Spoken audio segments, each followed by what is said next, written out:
Guys, how are you? Coming out of my basement. This is the new normal. I'm going to start teaching you guys lessons by uploading YouTube videos onto Google Classroom and then using the book, obviously, and we'll go from there and see what happens. I'm going to start with 13-1, trigonometry. So let me go ahead and show you the book.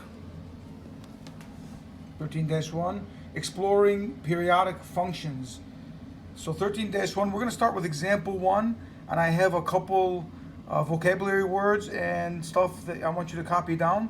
So let's get started right away. What I'm going to do is I'm going to go ahead and put my phone up here.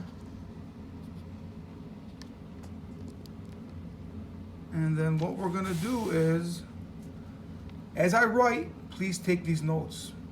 Hope you can see everything okay. Well, here we go.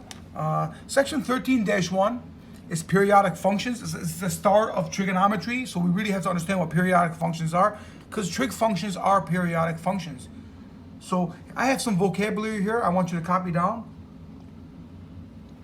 A periodic function is a function that has a pattern that repeats. And what it does is it repeats a pattern of outputs, y values, at regular intervals. So each pattern looks the same, and it's identical throughout the whole function. A cycle is one complete pattern, and there can be multiple cycles in the same periodic function. Here is an example of a periodic function that you might see in example 1 of page 711. And I identified 2 cycles here.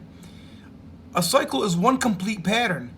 For instance, one cycle could be starting here, going up, down, and ending on the x-axis. Starting on the x-axis and ending on the x-axis, this is one complete cycle. If I go too far and end here, this is not a complete cycle. It's more than a complete cycle. If I go from here and stop here, this is a half a cycle, because this little triangle doesn't keep repeating over and over again, because it has a triangle up here and a triangle down here below the x-axis. A complete pattern is starting on the x-axis and ending on the x-axis. This is one complete cycle. Or you can actually start on the top. You can start anywhere and have there's multiple complete cycles here. If I started at the top here in the maximum value, the complete cycle would go all the way down here and then come up, make a big V, and end exactly where it started. See how it ended exactly where it started?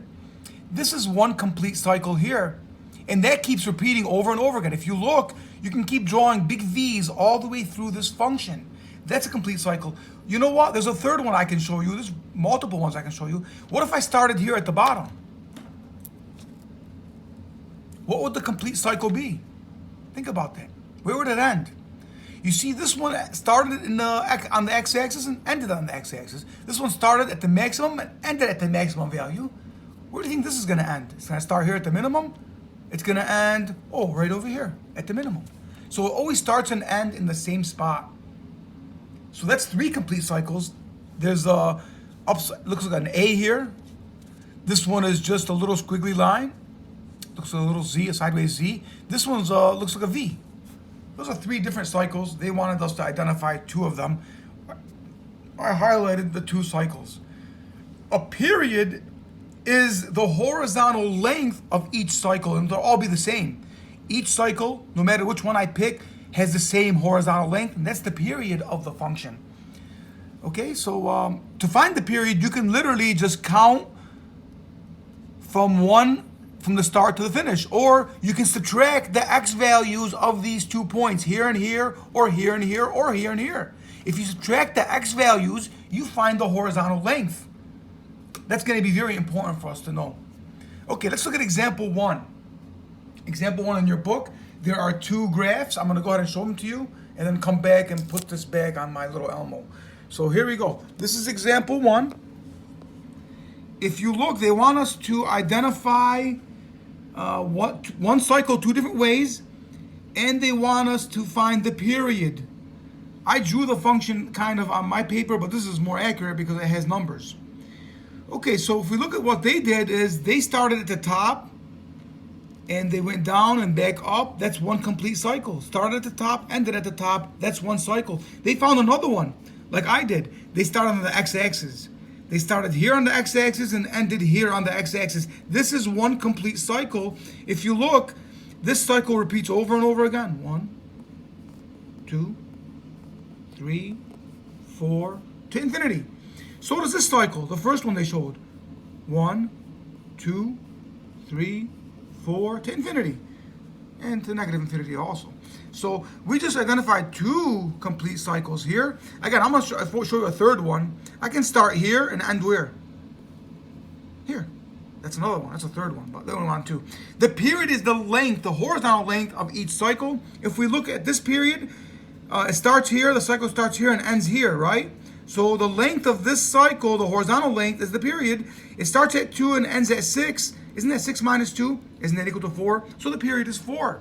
Let's try this cycle and see if we get the same period. Here we're starting at 8 on the x-axis and ending at 9, 10, 11, 12. 8 to 12, 12 minus 8 is 4. Same period, same periodic function. The period is 4. That's example 1. What I would like you to do is to try quick check number 1, A and B. Find a complete cycle, 2 complete cycles on the same one, and then find the period. And you see the answers are on the bottom. The answers for the period are on the bottom. Go ahead and do, and then I'm going to do is I'm going to look at example 2. Example 2 is asking which of these are periodic functions, which are not periodic functions. If you look at a periodic function, guys, has to be horizontal. Has to be perfectly horizontal, not diagonal. A goes in a diagonal way, doesn't it? It starts high and goes low. This is not going to be a periodic function. A periodic function has to have the same pattern repeated over and over again, and it has to go perfectly horizontal, left to right, not diagonal like this one. This is not a periodic function because it goes diagonal. Look at B. B does it have the same pattern going over and over? Let me see. This goes up, down, and then loops. Does that happen again? Up, down, and the same exact. Yeah, it does. Is it perfectly horizontal? Yes, it is. It's perfectly horizontal. So that one is a periodic function. A is not because it's diagonal. B is a periodic function. And C, it doesn't even have a C there, but C, well, B is the same as, these are both B. They're just giving you points so that you can find the period. So go ahead and draw. For this one, tell me whether it is or isn't. For these, we're going to tell whether it is or isn't a periodic function. Then you might as well find the period and find one cycle. Draw one cycle and find the period for example 2. And let me bring this back up here.